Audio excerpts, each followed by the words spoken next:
Hello le web. Aujourd'hui, on se retrouve pour une petite vidéo particulière puisque c'est une vidéo que j'attendais avec impatience de vous faire.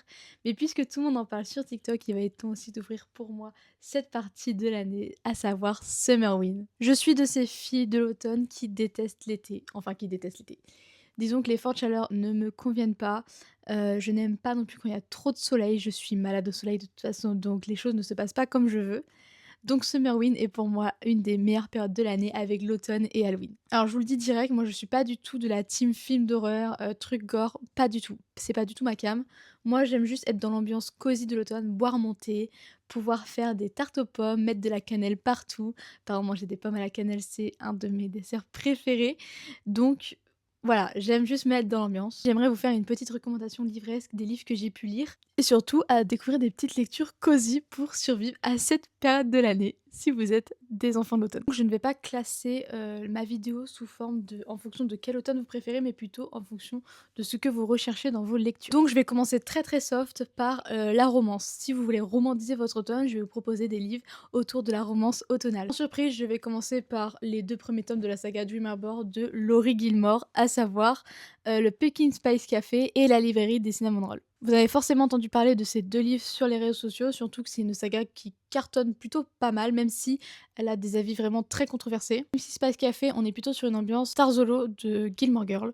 Littéralement, moi c'est clairement le roman qui m'a fait littéralement penser qu'à Gilmore Girl, étant donné que c'est ma série préférée, il est très simple pour moi de pouvoir m'y identifier. On suit Gianni qui vient de s'installer à Dream Harbor, qui reprend le Pumpkin Spice Café de sa tante qui est partie à la retraite, et elle rencontre le fameux fermier Logan, et les choses vont un peu s'emballer entre eux. Alors que dans la librairie du Cinnamon Roll, on suit Hazel qui tient sa petite librairie et elle trouve des petits messages dans ses livres et elle croit en le destin que c'est pour l'amener jusqu'à quelque chose qui s'apparente un peu à l'amour.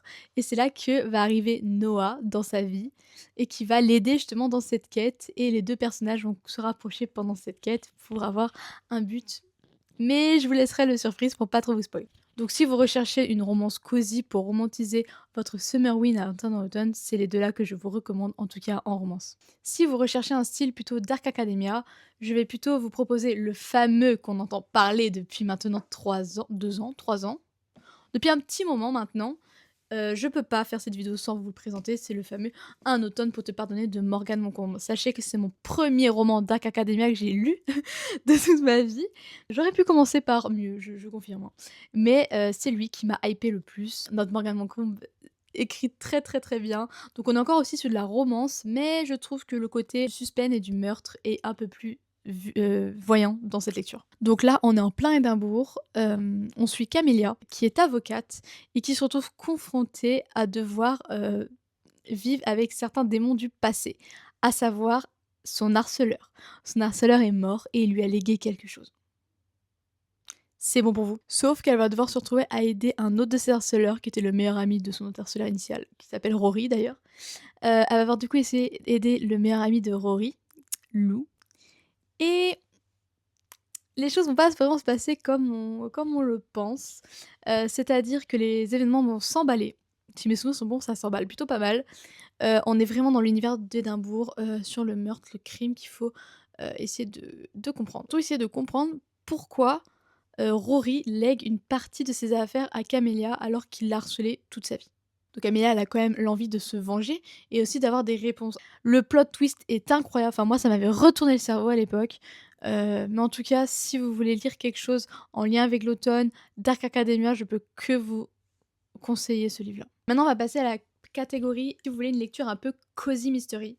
Moi, j'en ai lu qu'un seul, donc je pourrais vous en présenter qu'un seul, mais il était plutôt pas mal, donc je vais vous le présenter. On écoute sur Lockdown Abbey. Je l'avais acheté parce que je voulais découvrir un peu ce qu'était l'univers des Cozy Mystery. Si vous en avez d'autres à me présenter, à me conseiller, ce serait avec grand plaisir parce que je n'ai lu que lui et j'avais plutôt bien aimé. Ici, on est en Écosse dans les années 1930 et on suit la famille Inverkillen. Je sais pas parler anglais, c'est une catastrophe. Et en fait, le père, celui qui gérait toute la famille, est retrouvé mort, comme ça, par une des servantes. Et il y a une des servantes, donc celle qui va le retrouver mort, va commencer à se poser des questions et à se dire mais pourquoi il est mort? Comment ça se fait? Parce que pour elle, c'est un peu bizarre. Et de là va naître un peu une enquête sur toute la famille, sur qui était là, qui était pas là, qu'est-ce qui s'est passé. Et voilà, ça va prendre une tournure assez spécial. Moi, j'avais trouvé comme ma lecture un peu spéciale, malgré tout. Ça changeait vraiment des lectures que j'avais tendance à lire. La subtilité de ce roman, c'est qu'il a été écrit, un peu après notre épisode du confinement, donc il y a pas mal de références au confinement à l'intérieur, donc je trouve ça très amusant. On découvre aussi la famille Inverkillen et on suit du coup toute l'enquête de la servante et donc je peux que vous recommander si vous cherchez un truc cosy. C'est vrai que c'est vraiment très cosy, on se retrouve bien, en Écosse, on a bien l'ambiance tout autour. Ça me fait penser aussi un peu, vous savez, à la série Downton Abbey, on est un peu dans cette ambiance-là, donc c'est plutôt sympa. Dans une vibe un peu plus «gore» entre guillemets, je pense que c'est le seul que j'ai lu et encore, c'est un livre que j'avais pas beaucoup aimé, très déçue, hein, pour, le premier livre de cet auteur que je lis. Mais puisqu'on est dans l'univers de Summerwind avec des vampires et des trucs bizarres qui se passent, je peux pas faire cette vidéo sans vous présenter Salem de Stephen King. Alors j'avais commencé à le lire, j'ai détesté, donc je l'ai écouté en livre audio, ça a pas été mieux, je vous préviens tout de suite. Après on m'a dit que Salem de Stephen King n'était pas le meilleur qu'il ait fait.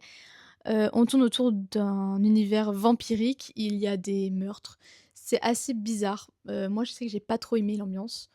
Cela dit, on est à Salem et on a un meurtre et en fait les choses s'accentue toujours plus. Voilà, si vous aimez l'univers un peu plus gore, je pense que c'est le seul livre vraiment qui s'apparente au Summerwind que je vais vous présenter dans cette vidéo. Ça peut être un très bon livre. Par contre, ne vous attendez pas à ce qu'il y ait des trucs de sorcières et tout, on n'y est pas du tout. Et du coup, on est dans le Maine en 1968 et on suit Ben Mears, je sais pas parler anglais, c'est une catastrophe, qui vient s'installer justement dans sa nouvelle maison qui s'appelle Marston House. Et en fait, lui, il se rend compte qu'il se passe des trucs bizarres dans sa maison. Justement, dans toute cette petite bourgade-là, dans cette petite ville, il y a des rumeurs autour de sa maison. Et en fait, il va très vite se rendre compte qu'il se passe des trucs un peu chelous. Il va découvrir des trucs pas forcément... Ouais, on aimerait bien éviter de découvrir, tomber sur des scènes comme c'est décrit à l'intérieur.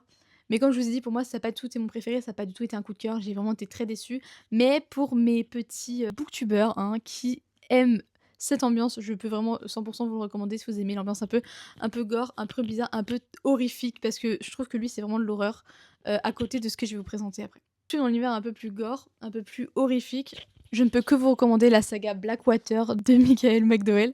Cette série, sachez que je suis vraiment restée bouche bée. Quand je vous dis bouche bée, je les ai dévorés, mais dans le sens premier du terme. J'ai commencé avec donc le tome 1 qui est La Crue. Bouche bée, sachez que c'est des livres qui se lisent très rapidement.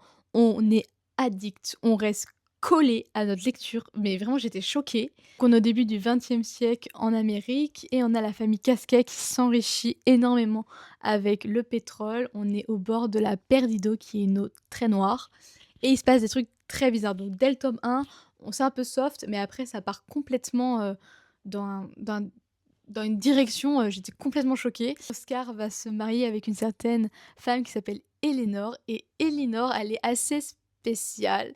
Elle a des atouts, on va dire, propres à elle qui sont 100 horrifiques et en fait, tout le long de la série, donc le tome 1 commence par une crue qui a été dévastatrice. C'est-à-dire que beaucoup de personnes ont perdu leur maison, beaucoup de personnes ont perdu leur emploi et donc le but des Casquets, au-delà d'être, blindés, c'est de construire une digue pour justement ne pas revivre une crue. Sauf qu'en fait, Elénor, qui se marie à Oscar, ne veut pas qu'il y ait cette digue. Et il faudra lire l'intégralité de cette série pour comprendre pourquoi elle ne veut pas de cette digue. Elle a dit, les personnages se ressemblent, je dirais pas beaucoup, mais ils sont très complémentaires les uns des autres. C'est-à-dire qu'on est vraiment dans la famille Casquet avec donc les deux frères, la sœur, les mariages, les parents, les enfants. Enfin vraiment, c'est vraiment une petite famille, il se passe beaucoup de choses. Et en fait, au fil des livres, on avance dans les années. Donc on s'imprègne aussi de l'ambiance des années chacune. On commence en 1919. Voilà pour vous dire. Donc après on suit. Et on a aussi le passage de la guerre, la Seconde Guerre mondiale. Donc c'est vraiment très immersif et ouais, il y a un côté horrifique, je veux pas vous le révéler parce que je vous spoilerais une bonne partie de l'histoire sinon, mais vraiment je vous le recommande et sachez juste que ça se dévore mais tellement rapidement. Moi ça m'avait 100 choquée, hein, vraiment on est non mais j'avais beau lire et ça ne s'arrêtait pas, juste les événements s'enchaînaient. J'ai vraiment, vraiment la saga Blackwater, mais waouh, mais foncez, vraiment si vous voulez un peu du gore horrifique, soft malgré tout parce que voilà. pas déconner non plus. Moi, c'est plutôt très soft. Je peux que vous recommander cette série, vraiment à fond, fond, fond. Donc pour poursuivre, les idées de lecture, je peux aussi vous recommander une certaine série de lecture qu'on connaît tous et qui peut être vraiment très intéressante pour le Summerwin. Et oui, j'allais vous la présenter, la fameuse saga Twilight. Forcément, vous allez y passer, c'était certain. On est vraiment dans le mood, vampire, un peu de romance, mais bon, voilà, je vous recommande à fond. Notre fameuse saga Twilight qui a bercé nos années 2015. Mmh, mmh, mmh. Je me souviens que j'avais commencé à lire le tome 1 quand j'étais plus jeune, mais ça m'avait ennuyée parce que je connaissais les films, donc je connaissais l'histoire et donc moi, à l'époque, j'étais pas très, voilà, quoi. Et je serais trop contente de pouvoir me rebaigner dans la série et les relire avant de regarder les films. Vous voyez ce que je veux dire? Mais bon, si vous voulez vraiment un automne un peu plus dark, un peu plus mystérieux, bah, lisez les Twilight, vraiment à fond, vraiment. Je vais pas vous faire le spin-off parce que vous connaissez. Twilight, c'est évidemment un incontournable pour Summerwin, donc vraiment, foncez lire. Il me manque Midnight Sun, moi j'ai pas encore lu le dernier, mais je suis trop contente moi de les relire, faut vraiment que je les relise parce que je pense que ça peut être trop, trop bien de les relire. Voilà, l'univers de Twilight. Un univers un peu plus witchy, donc je vais commencer par Les Sorcières de Pendle. Ouh là, il est à l'envers. Là, c'est mieux. Les Sorcières de Pendle. Donc là, on est autour, donc là, c'est pas du tout cosy. C'est vraiment inspiré d'une histoire vraie, sachez-le, mais ça peut être sympa pour votre culture générale ou juste d'une lecture un peu plus simple comme ça, chill. On est en 1612 et on suit une certaine Fleetwood qui a 17 ans et qu'elle a déjà perdu 3 fois un enfant. Voilà, on est un peu vraiment on est direct dans l'ambiance, hein, direct et on est dans le Lancashire et en gros, elle est, plus que déterminée à avoir un enfant avec son mari, bah, pour sa place tout simplement parce qu'on est au XVIIe siècle et si on fait pas d'enfant, ça va pas. Elle retombe enceinte et elle, son but, c'est vraiment de garder cet enfant. Elle veut tout faire pour le garder et elle croise le chemin de Alice Gray qui est donc, sage-femme, mais un petit peu sorcière puisqu'elle connaît parfaitement les plantes médicinales. Voilà, direct, hein, clair, net. Il suffit pas d'aller bien loin pour dire qu'une femme est sorcière à cette époque-là. Sauf que de là, une amitié va naître entre ces 2 femmes. Donc faut savoir que Fleetwood, elle est, blindée, hein, ce qui n'est pas du tout le cas d'Alice. Sauf qu'au moment où elle va vouloir l'aider, arrive le procès des sorcières de Pendle et en fait, il va se passer des trucs bizarres parce que Alice va être accusée. Sauf que Fleetwood, elle veut garder cet enfant plus que tout et elle peut pas garder cet enfant si elle a pas le soutien d'Alice. Je rappelle, Fleetwood, elle a 17 ans, vous voyez ce que je veux dire? Sauf que de nombreuses accusations vont tomber sur Alice et il va falloir que, Fleetwood, puisse aider Alice comme Alice l'aide et de là, une amitié va naître entre les 2 femmes et je trouve que ce roman, il est vraiment sympa parce qu'on se retrouve un peu, entre guillemets, «dans les procès de Salem». En tout cas, c'est à peu près la même ambiance et on a quand même une histoire, secondaire derrière qui fait que nos 2 protagonistes ont besoin l'une de l'autre, mine de rien. Donc ça te met quand même dans l'ambiance de 1612, les procès de Salem. Sauf que là, c'est les procès de Pendle et heu et voilà, donc ça peut être très sympa comme lecture, un peu witchy puisqu'elle est accusée de sorcellerie. Et évidemment, j'allais pas terminer sans vous présenter La Société très secrète des sorcières extraordinaires. C'est un livre que j'avais lu il y a quelques temps maintenant. Je l'avais trouvé tellement cosy, mais vraiment si vous voulez une lecture cosy toute mimi, mais lisez ça en fait. Foncez! Donc là, on suit notre fameuse Mika Moon qui fait des vidéos sur les réseaux sociaux. Donc c'est une sorcière et elle le cache au monde entier. Sauf qu'on a 2 personnages qui vont se rendre compte qu'elle est une sorcière et qui va lui demander d'avoir un petit job un peu bizarre, celui d'éduquer 3 petites sorcières. Donc là, je vous la donne en mille, Mika, elle arrive avec 3 enfants. Elle se dit: «Mais comment ça se fait que je suis là?» Elle comprend pas trop et c'est surtout qu'elle a quand même 3 enfants sorcières à éduquer, à apprendre la magie et cetera et donc Mika s'embarque dans cette ambiance. Donc on est vraiment sur une lecture cosy, un peu familiale. Vraiment, c'est pas de prise de tête, c'est vraiment sympa à lire. Je sais que l'autrice a fait un deuxième tome, donc c'est pas la suite, c'est une autre histoire que j'ai pas encore lue, mais qui a l'air également sympa. Donc là, on est sur un peu un witchy cozy que je vous conseille vraiment de lire si vous voulez quelque chose pas de prise de tête. Moi, je l'avais lu au mois d'octobre pour être dans l'ambiance et c'est vrai que ça m'avait pas mal aidé. Donc si vous cherchez quand même une ambiance à vous mettre pour préparer l'automne, je peux que vous recommander celui-là. Si vous voulez une ambiance un peu plus fantomatique, je peux que vous recommander Du thé pour les fantômes, un livre qui m'avait vraiment retourné le cerveau. J'étais complètement choquée, j'étais en train de me dire: «Mais qu'est-ce que c'est que cette fantaisie?» Lisez-le, vraiment, premier degré. Si vous l'avez pas lu, mais foncez parce que il va vous retourner le cerveau, il est incroyable. Donc on suit, Agony, qui est une sorcière et on a Félicité, qui elle est une passeuse de fantômes. Elles sont sœurs jumelles, une à la grâce, pas l'autre. Hem, Félicité va celle qui va s'en sortir le mieux, qui va s'apparenter le plus proche à un humain normal, alors qu'Agonie, elle, on est plutôt sur un monstre un peu bizarre. Et les 2 sœurs jumelles vont perdre leur maman. On a Félicité qui est donc passeuse d'âme, donc elle veut retrouver sa maman pour faire passer l'âme de sa maman. Et on a Agonie qui, elle, veut des réponses sur pourquoi elle a été autant rejetée, pourquoi elle a eu cette vie, pourquoi ci, pourquoi ça. Sauf qu'en fait, pour retrouver l'âme de leur maman, ils vont devoir un peu s'allier les 2 sœurs. Sauf qu'en fait, en faisant leurs recherches, elles vont découvrir bien des secrets sur leur maman. Heu, voilà, je vais pas vous en dire plus parce que c'est vrai que ça spoil sinon, mais il m'avait vraiment hype à l'époque quand je l'avais lu, enfin à l'époque, il y a 2 ans, quand je l'avais lu et on est vraiment sur une ambiance, automnale, un peu dark, un peu fantomatique. Voilà, c'est parfait pour le summer wind. Si vous recherchez encore une lecture cosy, avec un peu plus de fantaisie cette fois-ci, je peux vous recommander Welcome to Fae Café. J'avais adoré ma lecture, déjà l'objet livre est magnifique. C'était une lecture qui était incroyable, je l'ai lu en septembre dernier et c'est la première fois que je lisais un livre avec des failles. On suit Kate Cole qui, malencontreusement, se retrouve à tuer un faillet un beau matin dans un bar. Sauf que quand elle veut aller se dénoncer à la police et en gros rechercher des témoins, elle se rend compte que tout le monde a oublié cette passage-là. Et elle se dit: «Mais comment ça se fait que tout le monde ait oublié? Parce que c'est genre trop bizarre, j'ai tué un mec», mais elle ne sait pas que c'est un faillet. Sauf qu'en fait, dans le monde des faillets, notre fameux, assassin, Cressika veut donc se venger puisqu'elle a tué un de ses confrères. Sauf que les choses ne vont pas du tout se passer comme ça et elles vont prendre une ambiance un peu plus amusante. C'est vrai que j'ai beaucoup rigolé sur cette lecture, amusante, cosy et vraiment sans prise de tête. On est quand même autour du on a une petite romance qui tourne, mais c'est pas vraiment ça. C'est vraiment une lecture vraiment cosy, sympa, si vous cherchez un peu de fantaisie, si vous aimez le café, je pense que je peux vous recommander et je terminerai avec une ambiance un peu plus «démoniaque» entre guillemets, pour vous préparer à l'automne et pour bien vivre votre summer wind. Commencer par mon coup de cœur de 2025, évidemment, Agence Perdido tome 1 de Victor Dixon. On suit notre fameuse Lucie Lachance qui malheureusement n'a pas vraiment de chance, qui se retrouve confrontée à la vie sans sa mère, qui a disparu. Elle part vivre chez sa tante qui l'oblige à voler dans les métros new-yorkais. Donc les choses sont pas vraiment simples pour notre petite Lucie et un jour elle trouve un pendule. On lui dit qu'elle peut vraiment faire beaucoup d'argent dessus et elle rencontre notre fameux, Rita Perdido qui va lui dire que ce pendule peut l'aider à retrouver sa mère.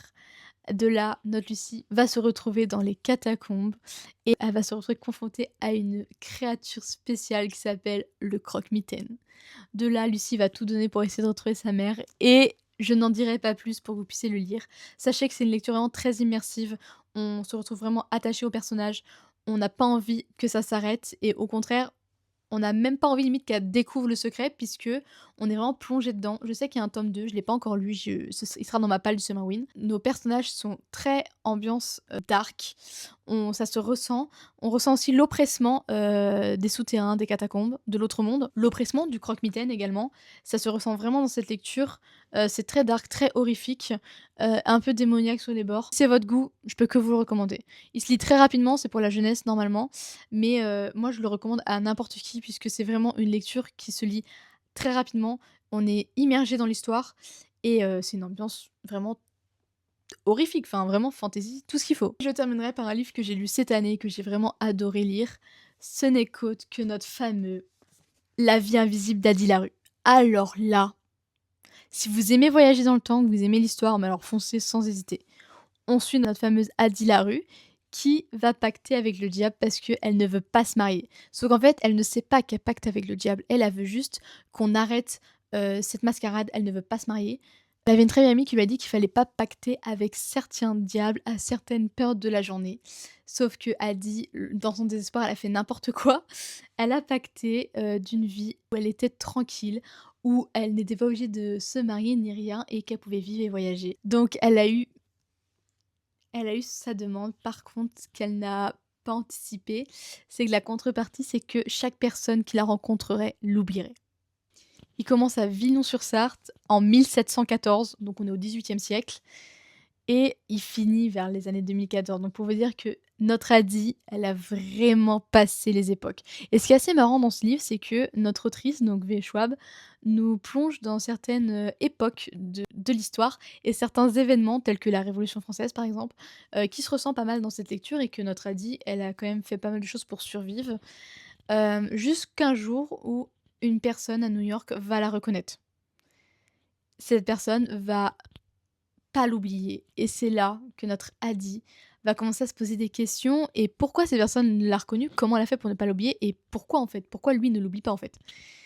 Et de là va naître une certaine romance entre nos 2 personnages et on suit tout le long. Ce que j'ai vraiment aimé, c'est le passage du temps avec Addie et surtout aussi la relation qu'elle entretient avec le démon parce que le démon il reste avec elle, il est pas loin, il veut pas la lâcher. Surtout la relation que Addie entretient du coup avec le démon qu'elle déteste parce qu'il lui a quand même pourri la vie, enfin il lui a donné ce qu'elle voulait mais la contrepartie c'était pas ça. Enfin elle pensait pas que tout le monde l'oublierait et qu'elle tombe sur le fameux homme qui la reconnaît, des siècles plus tard, 300 ans après. Et pourquoi? Comment ça se fait? C'est quoi cette fantaisie? Et c'est vrai que Addie, elle se retrouve un peu retranchée entre deux mondes, on va dire. Elle est là, mais elle est pas là. Mais pourtant, elle continue de vivre et elle est immortelle. Moi, j'ai vraiment aimé ma lecture, donc si vous aimez ce genre d'étude on est aussi un peu dans une ambiance, je dirais pas Dark Academia, mais un peu plus, automne sombre dans cette lecture. Moi, je vous la recommande. Bon, c'est un petit pavé, mais il se lit très rapidement. Il est incroyable. C'est une lecture qui vaut le coup, sincèrement, sans vous mentir. Voilà pour les sélections de ces lectures pour préparer votre summer win sur les livres que j'ai déjà lus. J'espère que ces vidéos vous aura plu. Si jamais vous en avez déjà lu, n'hésitez pas à me dire ce que vous en avez pensé. Et surtout, on se retrouve bientôt pour faire ma petite vidéo sur ma palle du summer win qui arrive très prochainement. Sur ce, je vous dis à bientôt pour de nouvelles vidéos Booktube.